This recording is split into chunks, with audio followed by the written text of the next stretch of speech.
റെൻ്റബിൾ ടൈംസിൻ്റെ പുതിയൊരു വീഡിയോയിലേക്ക് എല്ലാവർക്കും സ്വാഗതം. ഇന്ന് നമ്മൾ സോളാർ ചാർജിങ് യൂണിറ്റാണ് ചെയ്തിരിക്കുന്നത്. ഇതിൽ നമുക്ക് 12 വോൾട്ടും 5 വോൾട്ട് 220 വോൾട്ടും ഔട്ട്പുട്ട് കിട്ടും. നമ്മൾ ചെയ്ത ഒരു മുന്നിലത്തെ ഒരു വീഡിയോ കണ്ട് ഒരു തട്ടുകടയുടെ ആവശ്യത്തിന് വേണ്ടിയാണ് നമ്മളിത് ചെയ്തിരിക്കുന്നത്. അപ്പോൾ ആ വീഡിയോയിൽ നമ്മൾ 12 വോൾട്ട് ഔട്ട്പുട്ട് മാത്രമാണ് ലഭിച്ചിരുന്നത്. അപ്പോൾ അവർക്ക് ഇതിലൊരു 220 വോൾട്ട് ഔട്ട്പുട്ടും കൂടി കിട്ടുന്ന രീതിയിൽ ചെയ്യണമെന്ന് പറഞ്ഞിട്ടുണ്ടായിരുന്നു. അപ്പോൾ അതുകൊണ്ട് നമ്മൾ 220 വോൾട്ട് ഔട്ട്പുട്ട് കിട്ടാൻ വേണ്ടി ഒരു AC/DC കൺവെർട്ടർ ബോർഡും കൂടി ഉപയോഗിച്ചിട്ടുണ്ട്. 12 വോൾട്ട് ഇൻപുട്ട് കൊടുത്തു കഴിഞ്ഞാൽ 220 വോൾട്ട് ഔട്ട്പുട്ട് കിട്ടുന്ന ഒരു കൺവെർട്ടർ ബോർഡാണിത്. ഈ ചാർജ് കൺട്രോളർ ഉപയോഗിച്ചിരിക്കുന്നത് ഒരു 30 ആംപിയർ 12 വോൾട്ട് 24 വോൾട്ട് സപ്പോർട്ട് ചെയ്യുന്ന PWM സോളാർ ചാർജ് കൺട്രോളറാണ് ഉപയോഗിച്ചിരിക്കുന്നത്.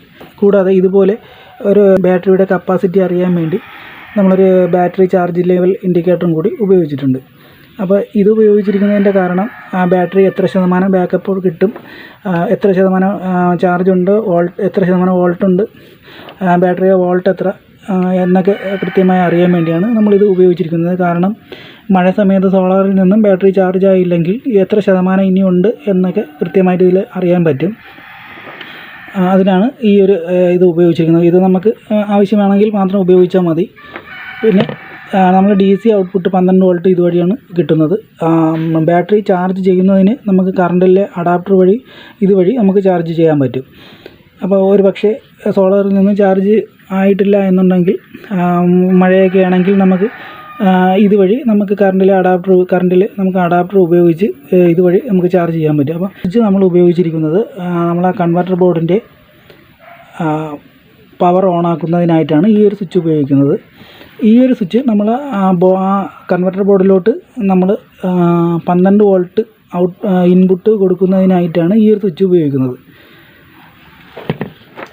ഇതിൽ നമ്മളൊരു ഈ AC വോൾട്ടിൽ നമ്മളൊരു ഫ്യൂസും കൂടി കണക്ട് ചെയ്തിട്ടുണ്ട്. കാരണം AC വോൾട്ട് ലോഡ് ചെയ്യുമ്പോൾ ഏതെങ്കിലും രീതിയിൽ വയർ ഷോർട്ടായി കഴിഞ്ഞാൽ ഈ ഫ്യൂസ് പോകാൻ കണക്കാക്കിയിട്ട് നമ്മളൊരു ഫ്യൂസ് ഉപയോഗിച്ചിട്ടുണ്ട്. അപ്പോൾ ഇതിലൊരു ഫ്യൂസ് ഡമ്മി ആയിട്ടാണ് വെച്ചിരിക്കുന്നത്. DC-യിൽ കൊടുക്കാൻ വേണ്ടിയാണ് വെച്ചിട്ടുള്ളത്. അപ്പോൾ നമ്മൾ DC-യിൽ ഫ്യൂസ് ഇട്ടിട്ടില്ല. അവർ AC ബൾബാണ് ഉപയോഗിക്കുന്നത്. അതുകൊണ്ടാണ് നമ്മൾ DC ഫ്യൂസൊന്നും ഇട്ടിട്ടില്ല. ഈ ഒരു സ്വിച്ച് ഉപയോഗിച്ചിരിക്കുന്നത് നമ്മൾ 2 രീതിയിൽ ആ ഇൻവെർട്ടർ ബോർഡിലോട്ട് 12 വോൾട്ട് കൊടുക്കുന്നതിനായിട്ടാണ്. ചാർജ് കൺട്രോളറിൽ നിന്ന് വരുന്ന 12 വോൾട്ട് നമുക്ക് കൺവെർട്ടർ ബോർഡിലോട്ട് കൊടുക്കാം. രണ്ടാമത് ഡയറക്റ്റായിട്ട് ഒരു ബാറ്ററിയിൽ നിന്ന് ഡയറക്റ്റായിട്ട് ഒരു 12 വോൾട്ട് നമ്മൾ ഇതിൽ കൊടുത്തിട്ടുണ്ട്. അപ്പോൾ ഈ സ്വിച്ച് മുകളിലോട്ടായി കഴിഞ്ഞാൽ ബാറ്ററിയിൽ നിന്ന് ഡയറക്റ്റായിട്ട് ആ കൺവെർട്ടർ ബോർഡ് വർക്കാവും. താഴോട്ടായി കഴിഞ്ഞാൽ നമുക്ക് ഈ സോളാർ ചാർജ് കൺട്രോളറിൽ നിന്ന് വരുന്ന 12 വോൾട്ടും വർക്കാവും. അതങ്ങനെ ചെയ്തിരിക്കുന്നതിന് കാരണം ഈ സോളാർ ചാർജ് കൺട്രോളർ 10.5 വോൾട്ട് ആകുമ്പോൾ ഇതിൻ്റെ ഇത് നമുക്ക് ഇവിടുന്ന് കിട്ടുന്ന 12 വോൾട്ട് ഓഫാവും. അപ്പോൾ കൂടുതൽ സമയം ചിലപ്പോൾ 10.5 കൂടുതൽ സമയം നമുക്ക് ഉപയോഗിക്കണമെന്ന് ഒരു അത്യാവശ്യ ഘട്ടത്തിൽ വന്നു കഴിഞ്ഞാൽ നമുക്ക് ബാറ്ററിയിൽ നിന്നും ഡയറക്റ്റായിട്ട് നമുക്ക് ആ കൺവെർട്ടർ ബോർഡ് കണക്ട് ചെയ്യാം. അതിനായിട്ടാണ് ഈ ഒരു സ്വിച്ച് ഉപയോഗിക്കുന്നത്. ഉള്ള ചെറിയ ഇൻവെർട്ടറൊക്കെ നമ്മൾ കണക്ട് ചെയ്യേണ്ടത് ഈ ചാർജ് കൺട്രോളറിൽ നിന്ന് വരുന്ന 12 വോൾട്ടിൽ തന്നെയാണ് കൊടുക്കേണ്ടത്. അപ്പോൾ ഇത് ഇങ്ങനെ കൊടുത്തിരിക്കുന്നത് ഒരു എമർജൻസി ആവശ്യം വന്നു കഴിഞ്ഞാൽ അത്യാവശ്യം ഉപയോഗിക്കാൻ വേണ്ടിയാണ് ഈ ഒരു സിസ്റ്റം ചെയ്തിരിക്കുന്നത്. ഈ ഒരു ഫ്രണ്ട് പാനൽ നമ്മൾ സ്വന്തമായിട്ട് കട്ട് ചെയ്തെടുത്തതാണ്. ഹൈലൈൻ ഷീറ്റിലാണ് നമ്മൾ ഈ ഒരു ഫ്രണ്ട് പാനൽ ചെയ്തിരിക്കുന്നത്. കൂടാതെ നമുക്ക് ഈ ഒരു ഇൻഡിക്കേറ്റർ നമുക്ക് ഓഫാക്കാനും പറ്റും.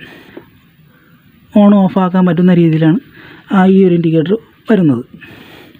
ബോക്സ് ചെയ്തിരിക്കുന്നത് നമ്മൾ തടിയിലാണ് ഈ ഒരു ബോക്സ് ചെയ്തിരിക്കുന്നത്. തടിയും പ്ലൈവുഡും ഉപയോഗിച്ചാണ് നമ്മൾ ഈ ഒരു ബോക്സ് ചെയ്തിരിക്കുന്നത്. ബാറ്ററിയൊക്കെ ഇതിൻ്റെ അകത്താക്കി ആണ് ഇത് ചെയ്തിരിക്കുന്നത്. അപ്പം ബാറ്ററി വരുന്ന ഭാഗത്ത് നമ്മൾ ഹോൾസ് ഇട്ടിട്ടുണ്ട്. ഇൻവെർട്ടർ ബോർഡ് വരുന്ന ഭാഗത്തും നമ്മൾ ഹോൾസൊക്കെ ഇട്ടിട്ടുണ്ട്.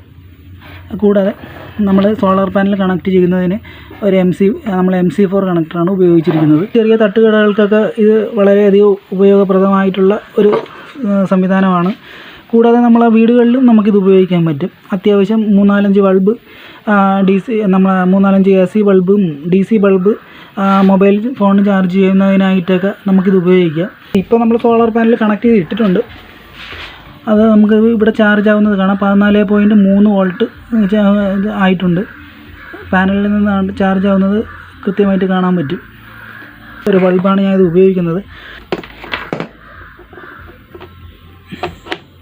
ഇതുപോലെ നമ്മൾ ബൾബിൻ്റെ കണക്ഷൻ നമ്മളതിൽ കൊടുത്തിട്ടുണ്ട്.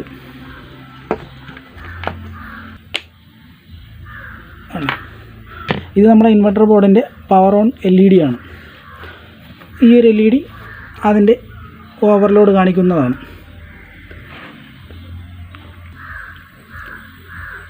ബാറ്ററി എത്ര 100% ഉണ്ട്. സോളാർ പാനൽ കണക്ട് ചെയ്തിട്ടുണ്ട്. അപ്പോൾ അതൊരു 4 മണിക്കൂറാണ് ഇതിൻ്റെ ആവശ്യം വരുന്നത്. വൈകുന്നേരം 2 മണിക്കൂർ, രാവിലെ 2 മണിക്കൂർ, അത്രയാണ് ആവശ്യം വരുന്നത്. അപ്പോൾ അത് ധാരാളം, ഇത് മതിയാവും. 50 വാട്ടിൻ്റെ ഒരു സോളാർ പാനലും കൂടി ഉണ്ടെങ്കിൽ സുഖമായിട്ട് ഈ ഒരു സിസ്റ്റം അവർക്ക് മതിയാവും. എന്തെങ്കിലും സംശയം ഉണ്ടെങ്കിൽ നിങ്ങൾക്ക് കമൻറ്റ് ചെയ്ത് ചോദിക്കുക. അപ്പം നമ്മൾ കൂടുതലും ഈ ചെയ്യുന്ന വീഡിയോയുടെ സംശയങ്ങൾ ചോദിച്ചു കഴിഞ്ഞാൽ വലിയ ഉപകാരമായിരിക്കും. വലിയ കാര്യങ്ങളൊക്കെ കമൻറ്റ് ചെയ്ത് ചോദിച്ചു കഴിഞ്ഞാൽ ചിലപ്പോൾ പറഞ്ഞു തരാൻ ബുദ്ധിമുട്ടായിരിക്കും. കാരണം അത് ചിലപ്പോൾ നമുക്ക് അറിയാവുന്ന കാര്യങ്ങളായിരിക്കില്ല.